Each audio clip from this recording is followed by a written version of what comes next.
Norway में आपकी refusal के कारण क्या हो सकते हैं, इसके बारे में आज की वीडियो में हम डीपली डिस्कशन करने वाले हैं। सब्सक्राइब कीजिए हमारे इस चैनल को और टूरिस्ट वीज़ा में आने वाले अपडेट्स के बारे में अप टू डेट रहिए। तो जहां तक बात की जाए, आज के टाइम में रिफ्यूज़ल रेट बहुत ज़्यादा पीक पे हैं और जैसे कि मैंने बताया 4 बारी अप्लाई करके 5 बारी अप्लाई करके भी लोग बैठे हैं जिनको कि समझ में नहीं आ रहा कि उनका रिफ्यूज़ क्यों हुआ है। तो सबसे बड़ी इसमें दिक्कत होती है रिक्वायरमेंट्स की। एक एम्बेसी की जो रिक्वायरमेंट है ना, वो ना तो आपको किसी साइट से मिलेगी और ना ही इसमें इलेबोरेट आपको एम्बेसी करेगी। चाहे उन्हें खुद फोन लगा लेना, चाहे आप वीएफएस को फोन लगा लेना, वो भी आपकी हेल्प नहीं करेंगे। और तीसरी चीज आती है यहाँ पे कंसल्टेंट्स। बहुत सारे कंसल्टेंट्स हैं, बहुत कुछ जानते होते हैं, वो आपको इसलिए नहीं बताते क्योंकि उस काम को करने में हो सकता है 2 मंथ या 3 मंथ या फिर 6 मंथ का टाइम जाए। तो मेनली बात यही है कि जब भी हमने टूरिस्ट वीज़ा अप्लाई करना है, हम ध्यान से देख लें कि हमारी रिक्वायरमेंट पूरी हो रही है और किसी अच्छे कंसल्टेंट के थ्रू ही अप्लाई करना। मैं तो एक चीज बोलता हूं कि बड़े नाम के पीछे तो कभी मत जाना। देखो, अभी कोई बड़ा नाम है तो उन्हें कोई फर्क नहीं पड़ता कि आपका वीजा आए चाहे आपका रिफ्यूज हो। बट हाँ, जैसे हमारे जैसी कंपनीज हैं जो कि अप्लाई करने का भी खर्चा बहुत कम लेते हैं और इसके बाद भी आपको पूरी पूरी सपोर्ट करते हैं हर एक फील्ड में, हर एक चीज में आपकी डॉक्यूमेंटेशन बहुत अच्छे से बनाते हैं। क्योंकि जितने नॉमिनल कोस्टिंग हम लेके चल रहे हैं ना, अगर आपका वीजा आएगा तभी हमारा बेनिफिट है। अगर आपका वीजा आएगा, आप 10 रेफरेंस हमें दोगे तभी हमारा बेनिफिट है, अदरवाइज हमारा कोई बेनिफिट नहीं है। जो पर्सन आपसे ऑलरेडी 25,000 50,000 रुपए एडवांस में ले रहा है, उन्हें आपकी प्रोफाइल से कोई मतलब नहीं है। अच्छा, दूसरी तरह के कंसल्टेंट ये हैं कि जो हायर साइड पे 20-25,000 रुपए आपसे पहले भी लेते हैं और 10 लाख रुपए बाद में भी लेंगे। उन्हें भी आपकी प्रोफाइल से बहुत हद तक कोई मतलब नहीं है क्योंकि उन्होंने आपसे एडवांस ले लिया है और उन्हें यह फर्क नहीं पड़ता कि आपका वीजा आए या ना आए। वो अगर 10 केस अप्लाई करेंगे तो उसमें से एक वीजा तो वैसे ही आ जाता है, तो उनके 10 लाख रुपए तो वैसे ही बन गए। तो उन्होंने आपकी टेंशन क्यों लेनी है? तो सिंपल सी बात है, मैंने आपको अपना मोटिव बता दिया है कि हम रिक्वायरमेंट आपकी अच्छे से क्यों फुलफिल करवाते हैं जब भी आपने टूरिस्ट वीज़ा अप्लाई करना होता है। क्योंकि हमें आपसे बहुत कम पैसे मिलने हैं। अगर आपका वीज़ा नहीं आएगा, आपसे हमें रेफरेंस नहीं मिलेंगे, तो हमारा फायदा ही नहीं है इस काम में आने का। इसके अलावा पहला रीज़न तो हो गया जो कि रिक्वायरमेंट के ऊपर है कि रिक्वायरमेंट अपनी बहुत अच्छे से समझ लेना और पूरी कर लेना, तभी वीजा अप्लाई करना। और दूसरा रीजन है कि आपके फाइनेंशियल डॉक्यूमेंट्स बहुत अच्छे से फुलफिल नहीं हुए होते। तो फाइनेंशियल डॉक्यूमेंट्स अगर अच्छे से पूरे नहीं होंगे तो एम्बेसी आपको वीजा, आप ही बताइए, कैसे देगी? उन्हें एक प्रॉपर प्रोफाइल चाहिए, उन्हें ऐसी प्रोफाइल चाहिए कि स्टेप बाय स्टेप आपके सारे डॉक्यूमेंट्स आपस में मैच कर रहे होने चाहिए। जैसे कि आपका जो ऑक्यूपेशन है, वहां से आपकी कितनी मंथली इनकम आ रही है और क्या वो उसी प्रोफेशन से इनकम आ रही है आपकी, और आपके फाइनेंशियल्स आपस में मैच कर रहे होने चाहिए, तभी आपका वीजा लगेगा।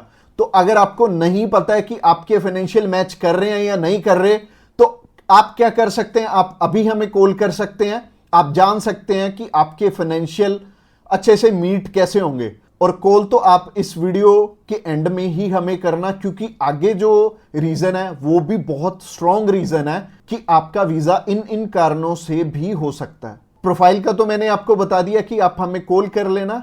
इसके अलावा जो तीसरा सबसे बड़ा रीजन है वो है कि आपके यहां पे इंडिया में टाई स्ट्रॉन्ग ना होने, यानी कि इंडिया में आपका कोई ऐसा रीजन नहीं है कि आप वापस लौट के आओ।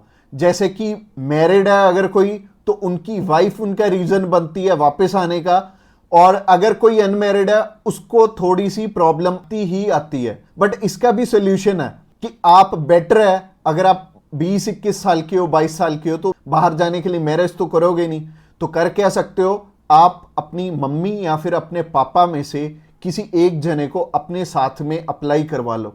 इससे क्या होगा कि अगर मम्मी आपके साथ जा रही हैं, आपका नहीं है वापस आने का स्ट्रॉन्ग रीजन, बट उनका बन गया, तो उनके चक्कर में आपका भी वीजा आ जाने वाला है। तो आप कर कह सकते हो या फिर मम्मी या फिर पापा को अपने साथ में अप्लाई करवा लो, तो ज्यादा अच्छा रहेगा, आपका भी टाई स्ट्रॉन्ग हो जाएगा। तो तीसरा रीजन हो गया। रीजन नंबर 4 की तरफ बढ़ते हैं। और जो चौथा रीजन है वो ये रीजन है कि आप यहां पे घूमने के लिए जा रहे हो, आपका पर्पस मैटर करता है। जब आप कवरिंग लेटर बना रहे हो तो कवरिंग लेटर ये तो आपके हाथ में नहीं है, ये तो आपके कंसल्टेंट के हाथ में है कि आपका पर्पस बहुत ज्यादा स्ट्रांग होना चाहिए, तभी आपको एक कंट्री वीजा देगी। और वीजा उन्हीं को मिलेगा, लाखों लोग अप्लाई करते हैं जिनका की एक पर्पस होगा, जिनका एक कारण होगा बाहर जाने का। वीजा सिर्फ उन्हें ही मिलने वाला है जिनका एक रीजन बहुत ज्यादा स्ट्रांग होगा। तो रीजन बहुत ज्यादा आपका स्ट्रांग बनाएंगे अगर आप हमारे थ्रू अप्लाई करेंगे। तो ये चौथा कारण था आपका वीजा रिफ्यूज होने का। और ये 4 कारण ही हैं जो सबसे बड़े रिफ्यूजल के आपके चांसेस बनते हैं। जिन कारणों के पीछे ये चारों चीजें अपनी ठीक कर लो। और जैसे मैंने पर्पस में बताया, पर्पस आपका बहुत ज्यादा स्ट्रांग हो जाएगा अगर आप हमारे थ्रू अप्लाई करेंगे। तो अगर आप हमारे थ्रू अप्लाई करना चाहते हैं, आप जानकारी लेना चाहते हैं कि आपके रिक्वायरमेंट पूरी है, क्या आपके फैमिली टाइज स्ट्रांग है, तो आप अभी हमें कॉल करके पता कर सकते हैं कि क्या आपकी रिक्वायरमेंट अच्छे से पूरी है, क्या आपके फाइनेंशियल डॉक्यूमेंट जो कि सबसे ज्यादा इंपॉर्टेंट है आपस में मैच कर रहे हैं। इसके अलावा जो तीसरा कारण था वो था आपके फैमिली टाइज कितने स्ट्रांग है। इसके अलावा चौथा कारण है कि आपका पर्पस हम कितना स्ट्रांगली लगाएंगे। इसके ऊपर आपका वीजा डिपेंड करेगा। और वीजा चाहे आप फर्स्ट टाइम अप्लाई कर रहे हो, चाहे ऑलरेडी आपके 1 रिफ्यूजल है, 2 है, 3 है, 4 है, जितनी मर्जी आपकी रिफ्यूजल्स हैं, मैटर नहीं करती। हमारे पास बहुत सारे लोग आते हैं, एक पर्सन का हमने अप्लाई करके दिया था और उनका टोटल 12 बार रिफ्यूज था, 13th टाइम उनका वीजा आया था। और मोस्टली लोग 1 बारी, 2 बारी, 3 बारी, तो बहुत सारे लोग रिफ्यूज होते हैं। कई लोग तो 4-4, 5-5, 6-6 बार रिफ्यूज होते हैं। इवन उन्हें यह नहीं पता लगता कि हम करें तो करें क्या। वीजा तो हमें लेना है और लेना भी बिल्कुल सही मायने में है, एक्स्ट्रा पैसे दे के नहीं लेना, एक बिल्कुल नॉमिनल चार्जेस में ही अप्लाई करवाना है किसी से। तो उस कारण में वो ट्रैवल हिस्ट्री वाली साइड भी जाते हैं। तो ट्रैवल हिस्ट्री वाली साइड मैं तो बिल्कुल नहीं बोलूंगा कि आपको ट्रैवल हिस्ट्री बनानी चाहिए, क्योंकि इस टाइम एयर टिकट्स ही इतनी महंगी हैं कि अगर आप एक कंट्री में भी ट्रैवल करते हैं तो आपका 70 से 80 हज़ार रुपये लग जाते हैं। इसके अलावा अगर आप 3-4 कंट्रीज में ट्रैवल कर लिए तो आपके 3-4 लाख रुपए खराब हो जाने वाले हैं। और जैसे कि मैंने आपको पर्पस वाली वीडियो में बताया था, 15 से 16 हज़ार रुपये में आप हमारे थ्रू अप्लाई कर लेंगे और आप कम से कम 3 लाख रुपए में अपना 20 बारी अप्लाई कर पाओगे। तो ट्रैवल हिस्ट्री पे बिल्कुल भी पैसे मत लगाना। इसके अलावा अगर आप हमें अभी कॉल करना चाहते हो, कॉल कर सकते हो नीचे दिए गए नंबर पे। और इसके अलावा आप हमें व्हाट्सएप पे भी मैसेज कर सकते हो। व्हाट्सएप पे मैसेज करने के लिए डिस्क्रिप्शन बॉक्स में लिंक है, उस लिंक पे क्लिक करते ही आप हमें मैसेज सेंड कर पाएंगे और हम भी आपकी inquiry as soon as possible हम लेने वाले हैं।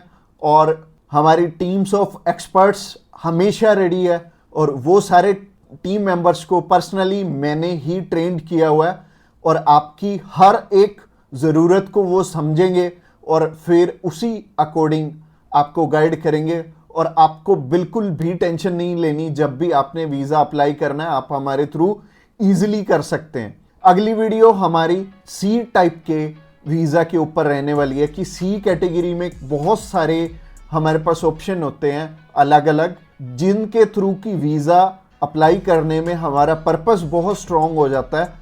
तो सी टाइप में जैसे कि बिजनेस वीज़ा हो गया, स्पोर्ट्स वीज़ा हो गया, कल्चर वीज़ा हो गया, मेडिकल वीज़ा हो गया, तो ये सारे वीज़ा के बारे में हम बात करने वाले हैं, जो कि हमारी नेक्स्ट वीडियो रहने वाली है। तो आपने क्या करना है, हमारी नेक्स्ट वीडियो को भी जरूर ध्यान से देखना। Thanks a lot for watching this video till the end और मिलते हैं किसी बढ़िया सी वीडियो में नेक्स्ट टाइम।